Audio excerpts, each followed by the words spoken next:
I have a few questions that relate to all of you, so feel free to take the floor and to jump in anytime. I think something that is clear from all of the testimonies that we've heard from this morning is that there is a little bit of a paradox with a lot of these platforms that rely on commercial sexual exploitation. That is to say that their models usually rely heavily on the privacy of the consumers, highlighting how any attempt to regulate these spaces would be a violation of their private life. However, they also rely on hyper-visibility of for the majority of them, women who are involved in these platforms, right? With their images that are a little bit or totally escaping their control, and that's very hard to take away from the internet. With the example of OnlyFans, where the consumers have direct access to message also the women, and so it can be extremely invasive. So do you have any thoughts about how to address this kind of paradox and ensure that the right to private life applies equally to the women and to the consumers?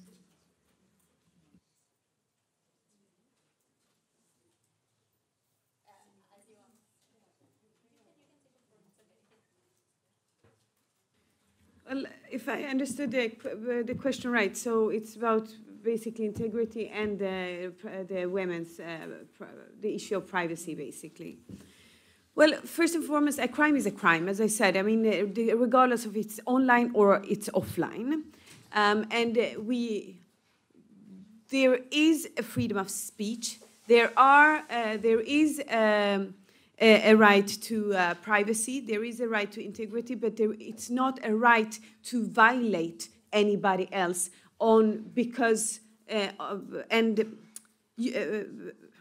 should I say it? It's you don't have the right, as long as when you start to violate somebody else's right, there I think goes the line. So with this said, I think that it is quite important to ensure that we have the same regulations. We don't have the same discussions when it comes to offline, for example, that you cannot tell somebody the B word, or you cannot act in a certain way towards somebody because you want to. And the same should also be applied, I think, on the online world. And this is also what the legislation is targeting, both the gender-based violence directive as well as the DSA, that there is a line for where freedom of speech or where your right to act however you want ends. And it is, of course, always a trick. It's always tricky to find where the balance goes. But we cannot have it as it has been until now, and it still is, because even if there is a discussion right now that it is intrusive, we know that the legislation is always 10 steps behind the reality, the consumers or everyday people's.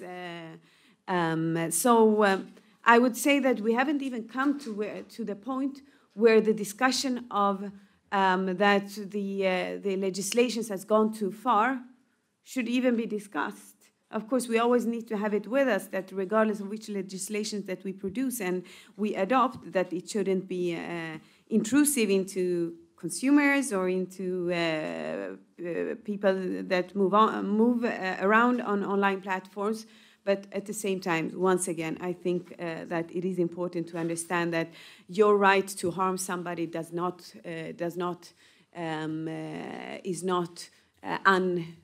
unlimited. There is limitations on that too. So I think actually that this discussion, the discussion that appears sometimes is.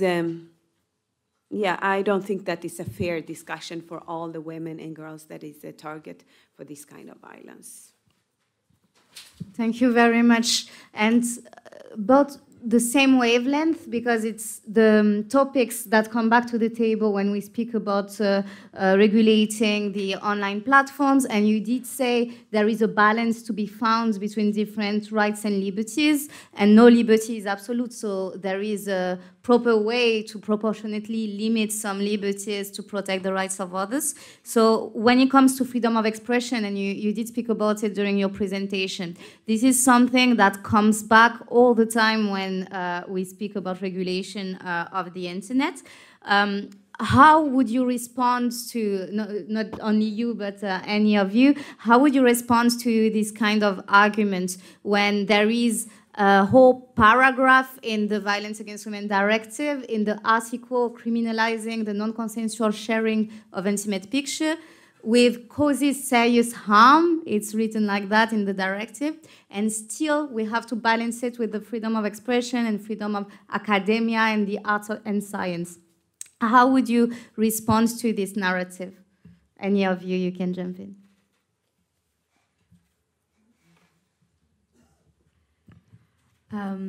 It's very interesting that you bring this up, because in Portugal, we just had a new court case published by CNN Portugal regarding to chatters on OnlyFans. For those who don't know, chatters are people that are paid by agencies to pretend to be the content creators themselves and interact with them on the platform. Since many of women on OnlyFans already have a big subscribers base, they cannot handle every single one of them, because they are, of course, from all around the world. You can be from Australia subscribing to content in Portugal, for example, and want to chat during those hours. And so in Portugal, there's a new case published by CNN, and it's very interesting when it comes to the chatters, because our news article reads, they are chatting with a stranger that's paid to fool them.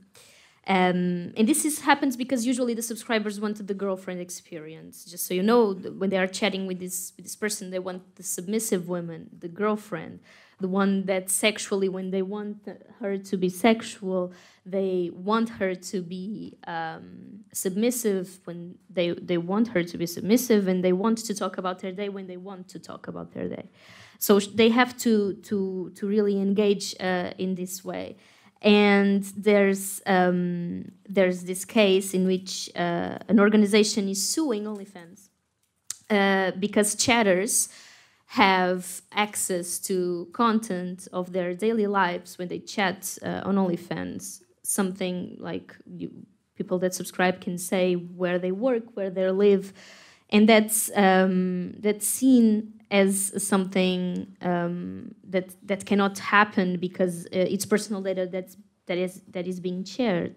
And what I find so interesting about this case, and I feel like it's related to the first question that you asked, is that it's easier to take OnlyFans to court when subscribers feel like they are being fooled, as the news article reads, than it is to take to court when a woman has experienced sexual violence on this platform, has been sex trafficked, or has been the victim of any type of sexual violence, rape, etc.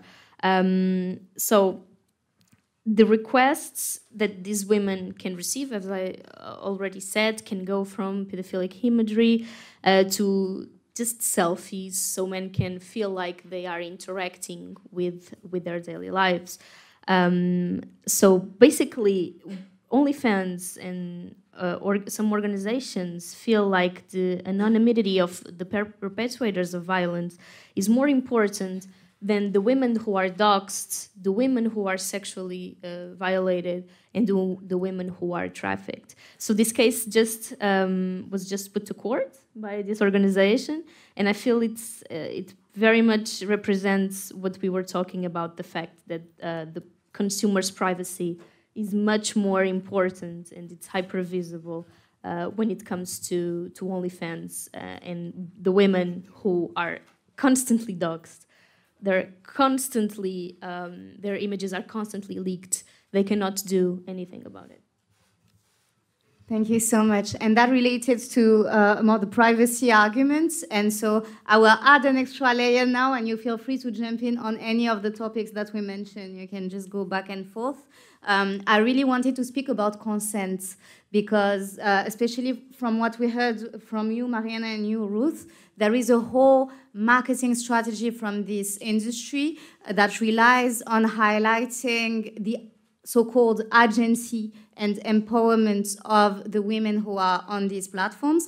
So from the pornography perspective, it will be the whole narrative around amateur porn and self-generated content, etc. In France, the investigation around the cases against the pornography industry highlighted that amateur porn is also kind of front from some platforms that are using this label, but actually the functioning of the platform remains the same as other sexual exploitation platforms. And for OnlyFans, it's really about, saying that you will get an income. There is a lot of myth about how rich you can get through OnlyFans. There is also a lot of advertisement around this. So when you go to social media, even Meta or something, you will get some ads also on TikTok saying you are interviewing a young woman in the street. How much money do you have on your bank account? She has millions. How do you do that? Yeah, and that's agencies behind that. So anyway, they built this narrative that is super good, super empowering. You will become rich, you will be free. But actually, the other hand of that is that when women experience violence, they have almost no legal recourse, as you just highlighted. And when they want their pictures and image to be taken away from the internet, it is extremely challenging and basically impossible. The images escape the control. There is an irreversible aspect. So how can we consider that consent is valid in a context where there may be economic necessity, there may be different contexts of lives, and you're consenting to something that you can never withdraw? Anyone? Thank you. I'm going to respond in relation to privacy and also in relation to consent. So as a sex buyer in Ireland, all you need is a mobile phone number. You can go online, you choose the woman that you want to purchase sexual access to, you contact her. Most of the sex buyers have a burner phone, so a separate phone that they keep hidden from their partner, their wife or whatever. Literally, that's all they need, and they give a fake name. Meanwhile, the women are being advertised in this incredibly explicit way with a long, long list of characteristics. So you get things like their eye colour and their hair colour, but you also get their breast size. You get information about the size of their feet, their shoe size, information about whether their pubic area is shaved or not. So the question here is, what about that woman's right to privacy? Where is the right to privacy there? And again, this is about the technology hiding and protecting the perpetrators while totally exploiting the women, essentially. And I think for me, it comes down to already the power imbalance that exists in the online world between men and women, between boys and girls. And we, if we look at the internet essentially as a patriarchal structure, I really think that misogyny has been stitched into it from the very beginning, or certainly at least from the very beginning of social media, because we can't forget that Mark Zuckerberg's predecessor to Facebook was all about rating girls on campus, who is hot and who is not. And that's been stitched into social media right from day one. On the subject of consent, yes, and Elisa, you were talking about the way the women are advertised.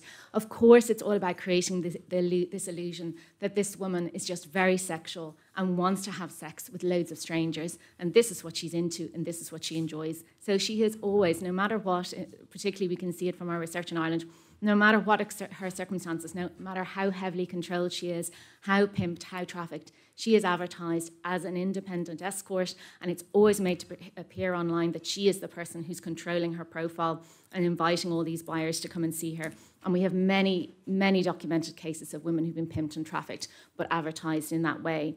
And survivors tell us, in this context, they are coerced into smiling in order to get paid, in order to generate the money either they desperately need or the money for their pimp or trafficker.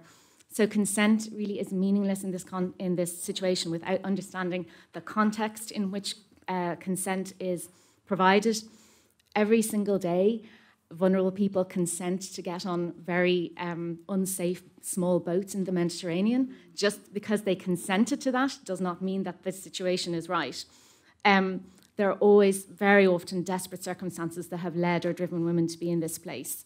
So, you know, for so many women that we've met in prostitution, the money in this context is the kind of coercive force. They desperately need the money. It's often for those simple but important things like feeding their kids, putting a roof over their head. So, you know, money is the coercive force and poverty is the wider coercive context. And then just in relation to pornography, finally, I'd just like to say, we have to really question as well, consent to what? Because in our study on pornography, we very much concluded that when it comes to girls, pornography has essentially groomed girls to quote-unquote consent to acts that they do not want, that they do not enjoy, including acts they find very painful, degrading, and acts that are downright dangerous, like strangulation. And we heard through our research, and we're talking to people at the front line, that there are girls now who are afraid to have sex, who are afraid to ever have heterosexual sex because of what they've seen in pornography. So I think we really need to, you know, consent without context, we really need to get a hold of that and make sure we have a very clear understanding of what we're talking about, because I think consent is thrown around a little bit too easy. Oh, she consented, so there you go. I think we need to, you know, have a deeper analysis, perhaps. Thank you so much, Ruth. Now we will give, a round of applause, I think. Well deserved. We are going to give the floor to you because we want to hear a little bit about your thoughts and any questions you may have for our speakers. So we will take about maybe 3 interventions and questions, and then I will give the floor to each of the speakers for their last comments and responses, and maybe key recommendations as well, so we can end on a note that is also proactive, let's say. But I wanted to mention right before that, as you remember, we have a graphic facilitator with us, so she's been busy during our exchange. So we will just see what she came up with through our exchange. And while you are speaking and taking the floor, she will continue to create, to work on this. And at the end, she will just say a few words about her reasoning behind drawing this. So who would like to intervene? Elodie, who is working with the French coordination for the European Women's Lobby, will distribute the floor. Thank you very much. I want to thank the speakers for this fantastic contribution. I mean, I thought I knew something, but there's still a lot. My question is very brief. It's with regards to another player in all of this, and that is the payment platforms. What role and responsibility do you think they also hold in all of this? I mean, they seem to, in my view, facilitate this also. So what do you think about that? Thank you. Thank you. As I say, we take a few questions and then we will listen to the answers.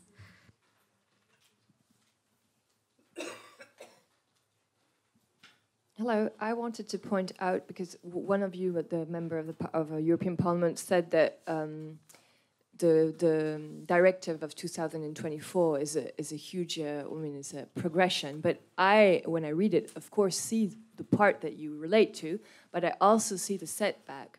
Because in this directive, which is supposed to protect women, there are several dispositions that actually, in my opinion, are setbacks with regard to the protection of fundamental rights to women, and notably those who put into balance, of course, freedom of speech of men, of course, because it's not freedom of speech of women, and make them prime over the fundamental rights of women. So it's a setback with regards to the jurisprudence of the European Court of Human Rights. I mean, it's a real setback. It's not, and I mean, as for now, the level of protection of women and of human dignity and of the rights of women was maybe not as high as we would expect it, but it was still high. But this directive, which will have huge power because it's like binding, in the Considérant 20, for instance, that I could read, that protects actually men and protects the power of men to harm women, because it's written like this: the dissemination of images, videos, or other materials depicting sexually explicit activities or intimate parts of a person without that person's consent to the public by means of ICT should not be criminalized, where such non-criminalization is necessary to safeguard the fundamental rights protected by the Charter, in particular the freedom of expression, including the freedom of receive the impart information and ideas open to democratic societies, science, blah, blah, blah. So, I mean, this is a huge, huge setback, because the freedom of speech protected by the European Court of Human Rights is not absolute. It is nothing but, I mean, the level of protection stops when it starts harming people. And there's an abuse of right. Article 17 of the Convention of Human Rights says, the European Convention of Human Rights says that no right should be abused, and when it starts, you know, harming people, then it's not protected. And this directive protects something which is not protected. It's crazy. I mean, for us, it's a huge betrayal. And people are saying, oh, this directive is huge for women. But it's not true. It gives something, but it takes back so much. And one last intervention before we give the floor to the speakers.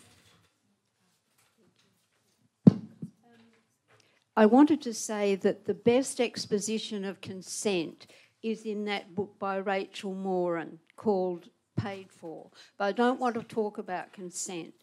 I wanted to say something about this emphasis on pornography. And of course, it's vital. But you see, if we go too far down this track of just actually focusing on the pornographic aspect of it, and pornography has existed for centuries. I mean, that case, the Hustler case, it's preceded by other cases and other instances where women did try. There's Linda Marciano, who was Linda Lovelace in Deep Throat.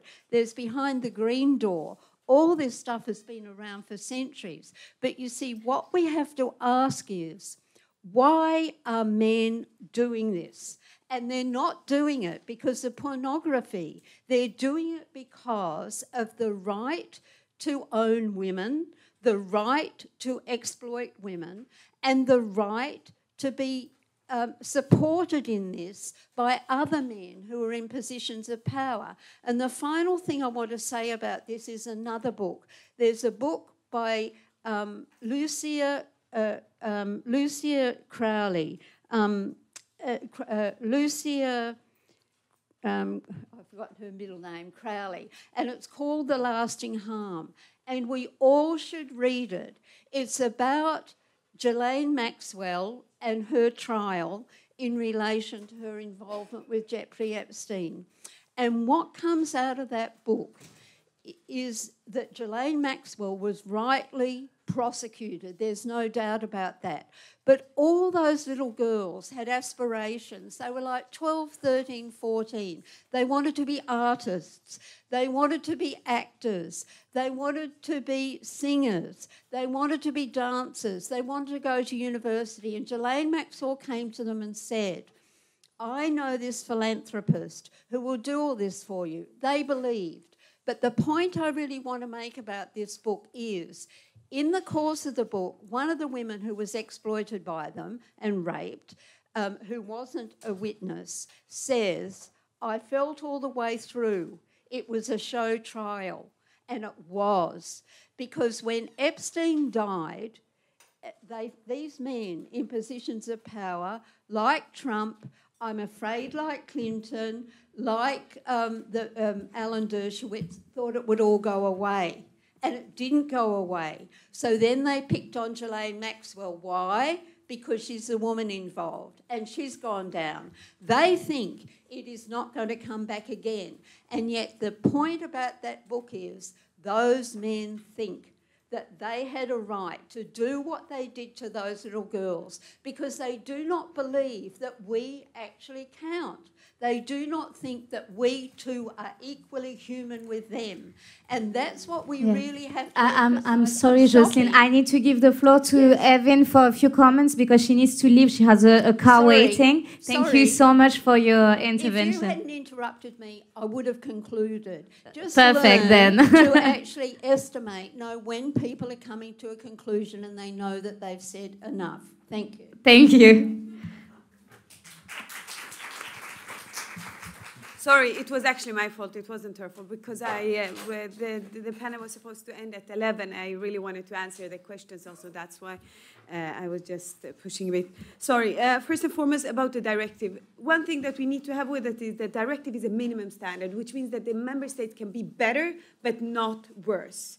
And we can, as me, coming from Sweden, I can say that, well, my country has fulfilled most of the things that are in the directive, but many other member states has not. So this is to ensure that this is a minimum standard for all women in the whole European Union.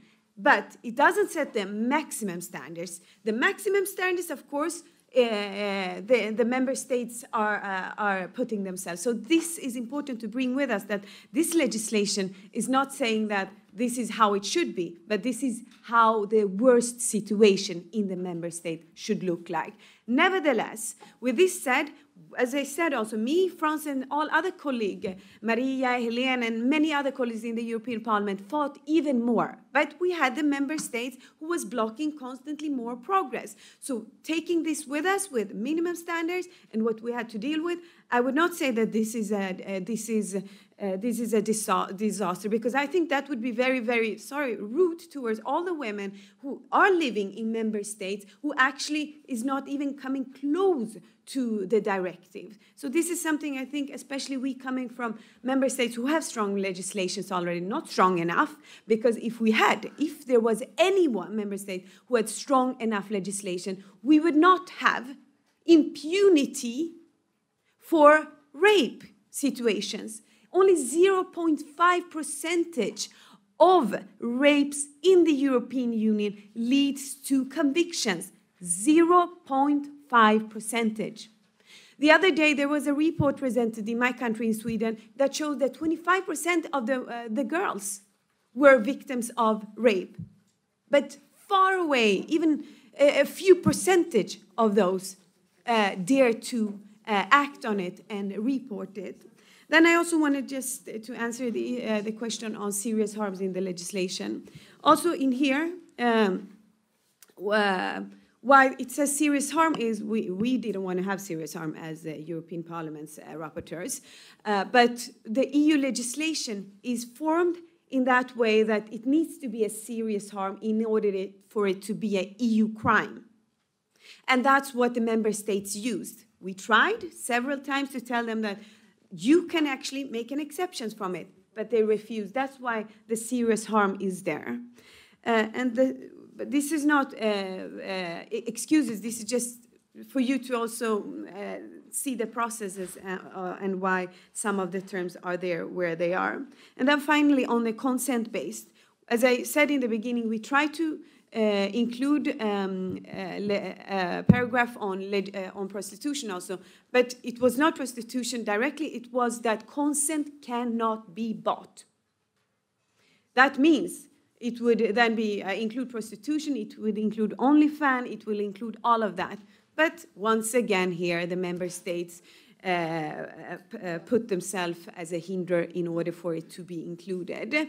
So this just shows one thing that is quite important, that we need to continue roll our sleeves, and we need to continue put our fists together and conduct this struggle, because it's not an easy struggle. As it hasn't been for the generation of women before us, it's not an easy struggle, unfortunately, especially during this time for us either. So I count on you in this joint struggle to ensure that we create change and ensure that we conduct impunity to the dustbin of history. Thank you.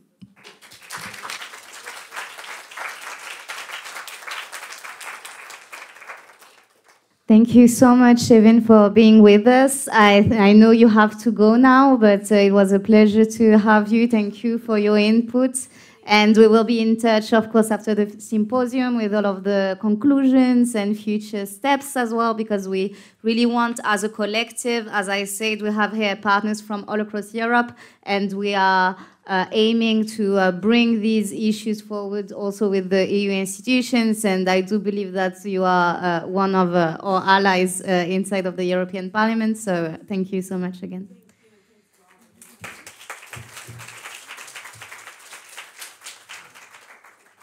Ruth, do you want to give your final words of conclusions and responses to the different comments? Thank you. So in response to SRA, I think thinking about the payment platforms is a really important strategy. The first time they actually got involved in a very kind of high-profile way was when there was investigation of content on Pornhub. And people suddenly got concerned about Pornhub when they found child sexual abuse on there. And then it was questioned that it was the likes of big companies like MasterCard and Visa that were processing payments. And that did lead, it didn't lead, unfortunately, to the downfall of the website, but overnight an enormous amount of its content was removed because they were threatening to pull the ability to use Visa and MasterCard. So it's like big companies like that, big corporates, that I think we still need to hold accountable in the oiling of the wheels of the trade, for sure, there's no question. I don't feel qualified enough to comment on specific text of the directive, but I would just say that I think if you think about the playbook of the sex trade and the strategies they use this freedom of expression, art and creativity, and also work. So they're a bit confused. Is it work? Is it art? What is it? But it's all of the tactics to mainstream prostitution and pornography, to make it really acceptable in all aspects of the world. And then just on Jocelyn's question around, there's some really, around the issue of dehumanization, there's some really interesting research quite recently from the University of Edinburgh that looked at men who had perpetrated sexual violence against women, and it examined their attitudes and behaviors. And one of the things it determined is that these men did not think that women or girls were quite as human as they are. They literally did dehumanize them. They did not see them as fully human. A conclusion of that research is that men need to be educated that women are people too. So I absolutely agree on the dehumanization point, but I would say that if you look at pornography and young boys who are coming to pornography, we are seeing now boys who have consumed years of pornography having never even kissed somebody, right? And pornography is their sexual template. And there's no question that pornography is shaping the sexual scripts of these boys. It is teaching them and telling them how to behave in sexual relationships, and that is by strangling women, strangling girls, slapping them, hitting them, pulling their hair, spitting on them, making them gag on their penis, etc., etc. Like, this is what boys are learning. That evidence is becoming clearer and clearer. So, pornography has a role that is very, very clear in terms of the onward perpetration of violence against women and girls. Thank you so much, Ruth.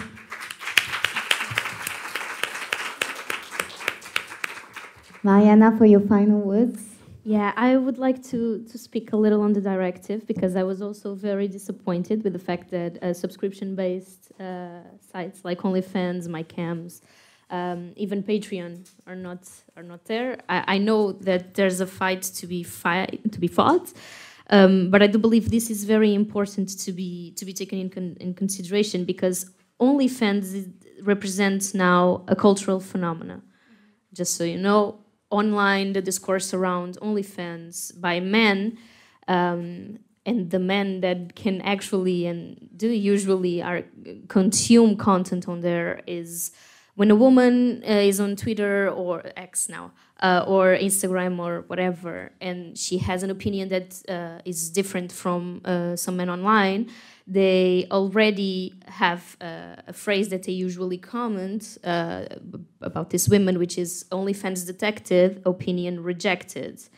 And this is on all platforms, even if the woman in it herself does not have an OnlyFans. It's just to silence their voices and to make other people think that if they have an OnlyFans, they have no voice behind it. So we should also combat that by giving voice to women who have been victims of OnlyFans. I know that it's very difficult to do. I've tried to do so myself.